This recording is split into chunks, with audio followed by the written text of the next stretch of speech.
नमस्कार दोस्तों, स्वागत है आप सभी का एक बार फिर से आपके अपने YouTube channel Hindi with R K ma'am पर। प्यारे दोस्तों, बिहार स्पेशल शिक्षक भर्ती 2025 की परीक्षा के लिए आज का यह दूसरा मॉक टेस्ट हम लगाने जा रहे हैं। इससे पहले हमने मॉक टेस्ट 1 अपलोड कर दिया है। यदि आपने उसको नहीं किया है तो एक बार जाकर वो टेस्ट जरूर लगा लीजिएगा। साथ ही साथ हम जो अपना जीएस सीरीज चला रहे हैं उसके सभी वीडियोस जो अभी तक हमने ज्योग्राफी से रिलेटेड अपलोड किए हैं उन सभी को देख लीजिए। और यदि दोस्तों अभी तक आपने हमारे चैनल को सब्सक्राइब नहीं किया है तो चैनल को सब्सक्राइब कर लें, बेल आइकन को दबा लें ताकि सभी वीडियोस की अपडेट सबसे पहले आपको मिले। और प्यारे दोस्तों, इस वीडियो को अपने सभी दोस्तों में शेयर करना ना भूलें। तो चलिए बढ़ते हैं आज की इस वीडियो में, देखते हैं कि कौन कौन से वो प्रश्न हैं जो हमारी परीक्षा में आ सकते हैं या हमसे पूछे जा सकते हैं। चलिए देखते हैं।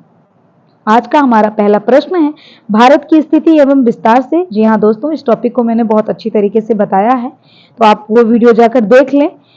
आप मान के चलिए कि इस वीडियो से आपको 1 या 2 प्रश्न आपकी परीक्षा में मिलेंगे ही मिलेंगे। बहुत छोटा सा वीडियो है। हाँ, आप धैर्य बनाकर वीडियो को देखिएगा। इस चैनल को धैर्य से देखेंगे तो आपको बहुत फायदा मिलेगा। इस चैनल को आप फॉलो करते रहिए। आपको परीक्षा वाले दिन पता चलेगा कि आपकी कितनी हेल्प इस चैनल के थ्रू होगा, वह भी बिल्कुल मुफ्त में, बिल्कुल फ्री में। जी हाँ, यहाँ पर कोई कोर्स बेचा नहीं जा रहा है जिसके थ्रू आप अपनी तैयारी करो। यहाँ पर आपको जितनी भी सेवाएं मिलेंगी बिल्कुल फ्री में, बिल्कुल मुफ्त में होंगी। दोस्तों बस आपको करना क्या है, चैनल के वीडियोस को अंत तक देखते रहना है और चैनल को लाइक, सब्सक्राइब और अपनी प्रतिक्रियाएं देते रहना है। ठीक है दोस्तों, तो चलिए देखते हैं। हमारा पहला प्रश्न है, भारत उत्तरी गोलार्ध में किस अक्षांश पर स्थित है। जैसा कि हमने वादा किया है एनसीईआरटी एससीईआरटी बेस्ड हम जीएस सीरीज चला रहे हैं, तो हमारा प्रश्न पूछने का भी माध्यम उसी प्रकार है। तो यहाँ जितने भी प्रश्न हैं आपके एनसीईआरटी से भी लिए गए हैं। साथ ही साथ और कौन से प्रश्न बन सकते हैं, मैंने वो भी प्रश्न यहाँ पर आपके लिए दे दिए हैं। ठीक है, तो हमारा पहला प्रश्न है, भारत उत्तरी गोलार्ध में किस अक्षांश पर स्थित है। तो अक्षांश देशांतर से यह प्रश्न है। ऑप्शन ए है 23 डिग्री 23 मिनट उत्तर में, बी 0 डिग्री, सी 66 डिग्री उत्तर, डी 45 डिग्री दक्षिण। तो दोस्तों बहुत ही आसान सा क्वेश्चन है। इसका आंसर आई होप आप सभी को पता होगा। तो जल्दी से उत्तर बता दीजिए क्या होगा, कमेंट बॉक्स में उत्तर जरूर दीजिए। जी हाँ, इसका राइट आंसर होगा ऑप्शन ए 23.5 डिग्री 30 मिनट उत्तरी अक्षांश। मैंने अक्षांश और देशांतर में बताया है, एक बार फिर से मैं यहाँ आपको समझा दे रही हूँ। जैसा कि आप मान लीजिए ये हमारी धरती है, ग्लोब। यहां से हमारी इक्वेटर यानी 0 डिग्री विषुवत रेखा जिसे हम कहते हैं वह है, ये आपकी इक्वेटर लाइन है। तो ये क्या करती है, ये पृथ्वी को 2 भागों में बांटती है, उत्तरी अक्षांश और दक्षिणी अक्षांश में। जो अक्षांश रेखाएं क्या होती हैं, आड़ी रेखाएं। जो आपकी ये रेखाएं हैं ये अक्षांश रेखाएं हैं। तो इससे आपको कंफर्म हो गया होगा कि जो 0 डिग्री है ये आपको धरती को किस पार्ट में डिवाइड कर रही है, उत्तर और दक्षिण में। तो हमारा जो भारत है वो कहाँ पर लोकेट है, आइए हम कलर चेंज कर लेते हैं ताकि आपको समझ में आ जाए। तो जो हमारा भारत दोस्तों लोकेट है वो कहाँ है आपका, वो आपका यहाँ पर लोकेट है। तो इस प्रकार आप कैसे समझ पाएंगे, ये नॉर्थ हो गया, ये साउथ हो गया, ये ईस्ट हो गया और ये आपका वेस्ट हो गया। तो आपका जो इंडिया है वो आपका कहाँ पर है, नॉर्थ ईस्ट में है ना। तो यहाँ अक्षांश रेखा आपसे पूछा जा रहा है, तो यहाँ पर आपसे उत्तरी अक्षांश में, दक्षिणी में तो है ही नहीं इंडिया, तो ये कौन से में है आपके उत्तरी अक्षांश पर।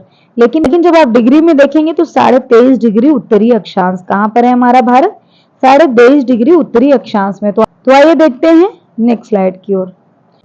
हमारा अगला प्रश्न है, भारत का कुल भौगोलिक क्षेत्रफल कितना है।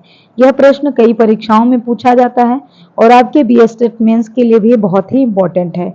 तो बताइए जल्दी से इसका आंसर क्या होगा। ऑप्शन ए 32.8 लाख वर्ग किलोमीटर, ऑप्शन बी 29.5 लाख वर्ग किलोमीटर, ऑप्शन सी 31.1 लाख वर्ग किलोमीटर या ऑप्शन डी 33.3 लाख वर्ग किलोमीटर।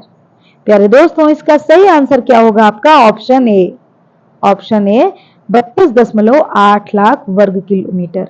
कई बार पूछा जा चुका है, बहुत रिपीटेड क्वेश्चन है, तो याद रखिएगा, इंपॉर्टेंट भी है ये। भारत का कुल भौगोलिक क्षेत्रफल कितना है आपका, 32.8 लाख वर्ग किलोमीटर। आइए देखते हैं अगला प्रश्न, भारत का स्थलीय सीमा कितना है।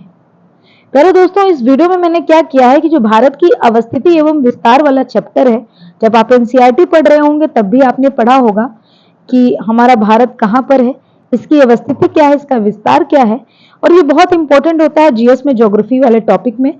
तो भारत की स्थलीय सीमा कितनी है दोस्तों? ऑप्शन ए है 15,200 kilometre, option B 6100 kilometre, option C 14,500 kilometre या ऑप्शन डी 7,000 किलोमीटर।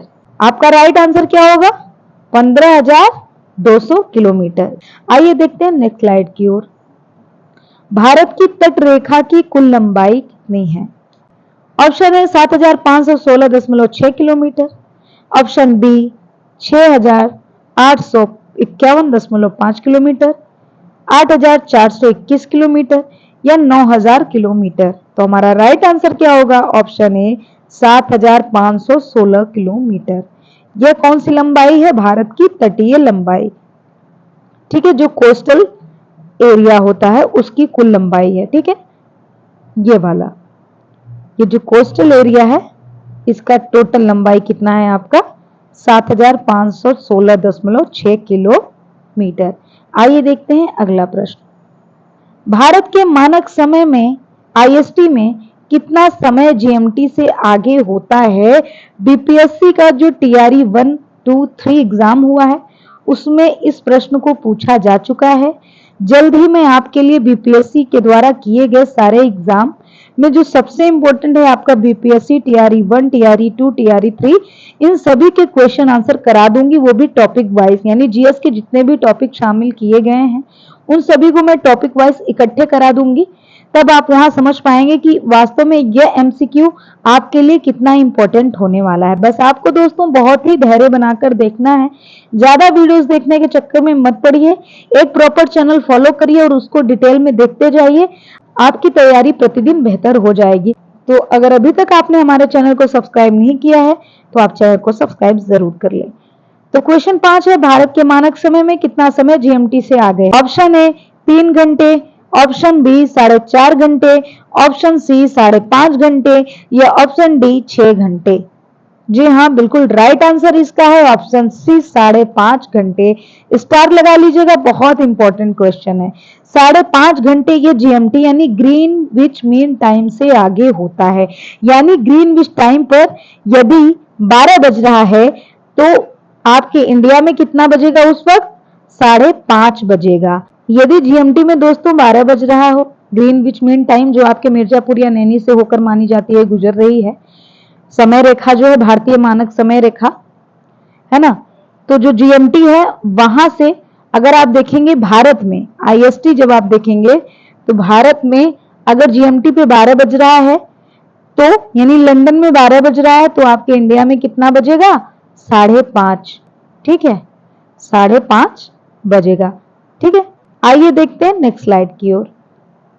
क्षेत्रफल की दृष्टि से भारत का कौन सा राज्य सबसे बड़ा है? बहुत इंपॉर्टेंट है, याद रखिएगा। Option A Uttar Pradesh, option B Maharashtra, option C Madhya Pradesh या ऑप्शन डी राजस्थान। जी हाँ, राइट आंसर इसका क्या होगा? क्षेत्रफल की दृष्टि से आपसे पूछा जा रहा है तो एक बार आप इंडिया का मैप जरूर देखिएगा, तो आपका जो राजस्थान होगा वो सबसे बड़ा होगा। क्या होगा?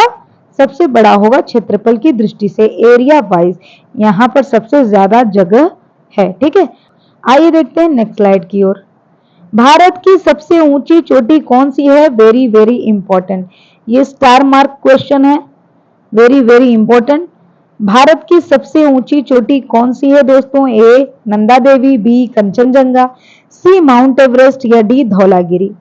तो आप जानते हैं विश्व की सबसे ऊंची चोटी हमारी माउंट एवरेस्ट है, लेकिन भारत की सबसे ऊंची चोटी जो है वह कौन सी है? कंचनजंगा। कौन सी है दोस्तों? कंचनजंगा, याद रखिएगा। आइए देखते हैं अगला प्रश्न। बिहार का कुल क्षेत्रफल कितना है? हमने इससे पहले भारत का देखा, तो अब हम यहाँ जानेंगे कि बिहार का कुल क्षेत्रफल लगभग कितना है।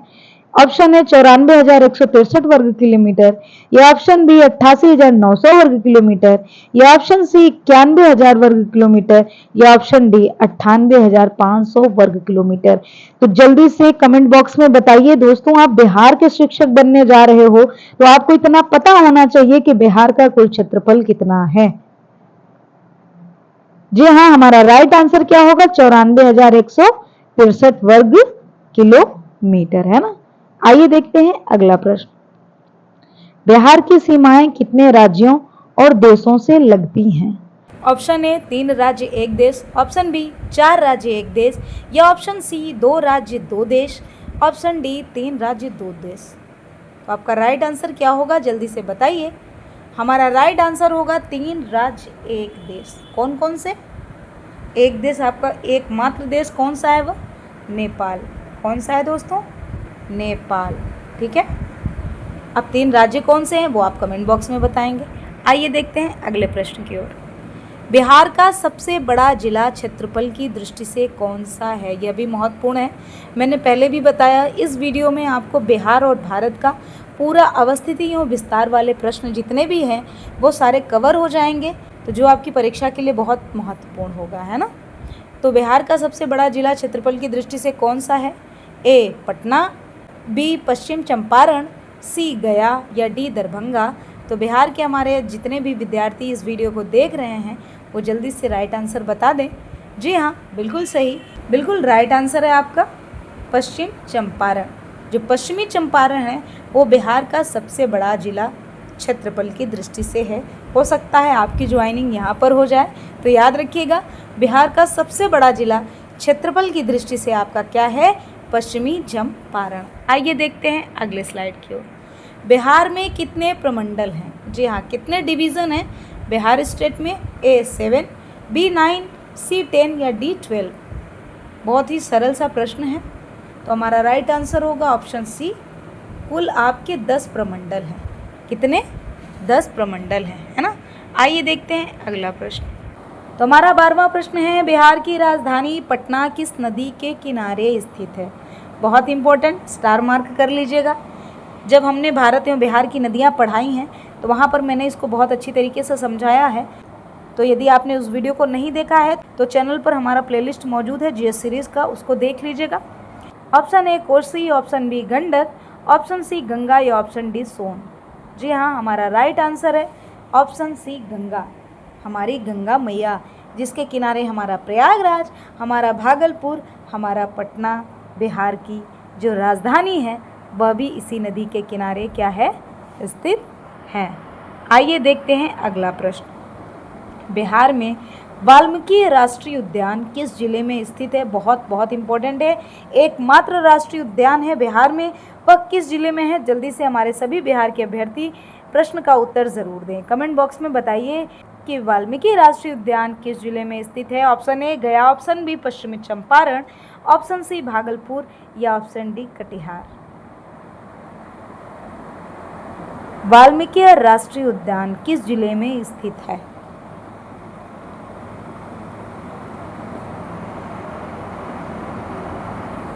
चलिए, इसका राइट आंसर क्या होगा दोस्तों?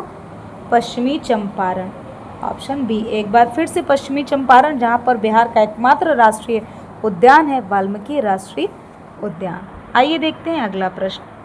बिहार का कौन सा क्षेत्र बाढ़ के लिए सबसे अधिक संवेदनशील है? बिहार का कौन सा क्षेत्र बाढ़ के लिए सबसे अधिक संवेदनशील है? Option A Magadh, option B Kosi, option C Shahabad, या ऑप्शन डी अंग। जी हाँ, बिल्कुल right answer option B Kosi. Kosi नदी को बिहार का शोक कहा जाता है, इसीलिए यह क्षेत्र क्या है? बाढ़ के लिए भी बहुत संवेदनशील है ना। आइए देखते हैं अगला प्रश्न। भारत में सबसे लंबा समुद्री तट किस राज्य का है? भारत में सबसे लंबा समुद्री तट किस राज्य का है? Option A Maharashtra, option B Tamil Nadu, option C Gujarat, या option D Andhra Pradesh. Most important star वाला प्रश्न है, याद रखिएगा। तो हमारा राइट आंसर होगा ऑप्शन सी गुजरात। जो भारत में गुजरात राज्य है, इसके सबसे लंबी समुद्री तट रेखा है जो समुद्र से लगा हुआ है। जो आपका ये गुजरात वाला रीजन है ये आपका मोस्ट इम्पोर्टेंट है, याद रखिएगा। ठीक है, आइए देखते हैं अगला प्रश्न। कर्क रेखा भारत के किन राज्यों से होकर गुजरती है? एक बार फिर से आपके लिए एक बहुत ही इम्पोर्टेंट क्वेश्चन जो परीक्षाओं में कई बार रिपीट किया जाता है और आपको याद भी होना चाहिए। तो कर्क रेखा भारत के किन राज्यों से होकर गुजरती है? जल्दी से राइट आंसर बताइए। ऑप्शन ए केवल मध्य प्रदेश, गुजरात और झारखंड, ऑप्शन बी केवल राजस्थान, उड़ीसा और असम, ऑप्शन सी 8 राज्य या ऑप्शन डी केवल 6 राज्य। तो जी हाँ, आप सभी को पता होगा कर्क रेखा भारत में कुल 8 राज्यों से, ऑप्शन सी। यदि आपने ट्रिक याद किया होगा मित्र पर गमछा झार, तो उससे याद हो जाएगा कि कर्क रेखा टोटल 8 राज्यों से होकर गुजरती है। गुजरात, राजस्थान, मध्य प्रदेश, छत्तीसगढ़, झारखंड, पश्चिम बंगाल, त्रिपुरा और मिजोरम, है ना, त्रिपुरा और मिजोरम। आइए देखते हैं अगला प्रश्न। भारत किन देशों के साथ अंतर्राष्ट्रीय सीमा साझा करता है? मोस्ट इम्पॉर्टेंट क्वेश्चन है दोस्तों। ऑप्शन ए केवल 5 देश, ऑप्शन बी 6 देश या ऑप्शन सी 7 देश, ऑप्शन डी 8 देश। हमेशा जब भी आप ज्योग्राफी पढ़ें तो मैप जरूर देखें, इससे आपको तथ्य याद हो जाते हैं प्यारे दोस्तों। और परीक्षा में आप यदि डाउट में भी जाते हो ना, तो आप रिकॉल करके उस प्रश्न को सही कर सकते हो। आसपास का क्षेत्र अगर आपको याद है तो आप अपने सही प्रश्न के उत्तर तक पहुंच जाएंगे। तो जल्दी से राइट आंसर बताइए। भारत किन देशों के साथ अंतर्राष्ट्रीय सीमा साझा करता है? बीपीएससी प्री में भी कई बार ये रिपीट किया जाता है। भारत किन देशों के साथ अंतर्राष्ट्रीय सीमा साझा करता है? ऑप्शन ए केवल 5 देश, ऑप्शन बी 6 देश, ऑप्शन सी 7 देश या ऑप्शन डी 8 देश। तो दोस्तों हमारा राइट आंसर होगा 7 देश। वे 7 देश कौन हैं उसके लिए एक बहुत ज़बरदस्त ट्रिक मैं आपको बता दे रही हूँ। 5 अफगानियों को भूत ने पाला और अपने बंगले में मार दिया। जगह थोड़ा कम पड़ गया है, कोई बात नहीं, मार दिया, इतना ही आपको चाहिए। तो 5 से याद रखिएगा, मैं थोड़ा सा कलर बदल दे रही हूँ ताकि आपको याद रहे। 5 से याद रखिएगा, 5 पाकिस्तान और चीन। 5 से अफ़गानियों को तो सीधा सीधा अफ़गानिस्तान, ठीक है। भूत ने, भूत का मतलब हो गया भूटान, ने पाला यानी नेपाल। सीधा 5 अफ़गानियों को भूत ने, क्या हो गया आपका, पाकिस्तान, चीन, अफ़गानिस्तान, नेपाल, और अपने बंगले में मार दिया। बंगले में बांग्लादेश, मार दिया से म्यांमार, मार दिया से क्या हो जाएगा, म्यांमार, ठीक है। तो इस प्रकार आपको 7 देश याद हो जाएंगे, ठीक है। आइए बढ़ते हैं अगले स्लाइड की ओर। भारत और श्रीलंका के बीच कौन सी जल डमरू मध्य है? Option A Malacca, option B Panama, option C Palk जल डमरू मध्य या ऑप्शन डी बर्फीली जल डमरू मध्य। बहुत ही महत्वपूर्ण प्रश्न है दोस्तों परीक्षा की दृष्टिकोण से। तो हमारा राइट आंसर होगा सी पाक जल डमरू मध्य। कई बार परीक्षाओं में पूछा जाता है, याद रखिएगा, पाक जल डमरू मध्य। आइए देखते हैं अगला प्रश्न। भारत की सबसे लंबी स्थलीय सीमा किस देश के साथ है? इससे पहले हमने देखा कि भारत किन देशों के साथ अपना सीमा साझा करता है। अब पूछा जा रहा है इनमें से कौन सा ऐसा देश है जिससे सर्वाधिक सीमा साझा करता है Bharat? Option A Nepal, option B Pakistan, option C चीन या option D Bangladesh. Most important है, स्टार वाला प्रश्न है, याद करिएगा। तो जल्दी से बताइए इसका राइट आंसर क्या होगा। जी हाँ दोस्तों, बिल्कुल सही राइट आंसर है इसका ऑप्शन डी बांग्लादेश। समथिंग 4000 से ज़्यादा किलोमीटर का सीमा साझा करता है, याद रखिएगा, ठीक है। आइए देखते हैं अगली स्लाइड की ओर। भारत की सीमा सबसे कम किस देश के साथ लगती है? ये भी बहुत इंपॉर्टेंट है। भारत की सीमा सबसे कम किस देश के साथ लगती है? Option A Bhutan, option B Sri Lanka, option C Afghanistan या ऑप्शन डी नेपाल। जी हाँ, बिल्कुल राइट आंसर अफगानिस्तान। 102 किलोमीटर का सीमा साझा करता है भारत अफगानिस्तान से। पीओके वाला जो हिस्सा है, तो सबसे कम बाउंड्री जो लगती है भारत की किस देश से लगती है? अफगानिस्तान से। और देश को कैसे आप याद करेंगे? 5 अफगानियों को भूतों ने पाला, फिर क्या किया, अपने ही बंगले में मार दिया। बहुत इंटरेस्टिंग सा ट्रिक है, इससे आपको सारे देश याद हो जाएंगे। ठीक है, तो दोस्तों आज की इस वीडियो में इतना ही। फिर मिलेंगे हम अगली वीडियो में कुछ नए प्रश्नों के साथ। तो आपको आज की ये वीडियो कैसी लगी कमेंट बॉक्स में ज़रूर बताइएगा। और हाँ, यदि अभी तक आपने हमारे चैनल को सब्सक्राइब नहीं किया है तो चैनल को सब्सक्राइब ज़रूर करिएगा, लाइक करिएगा, शेयर और कमेंट करते रहिएगा। तो मिलते हैं अगली वीडियो में। जय हिंद, धन्यवाद।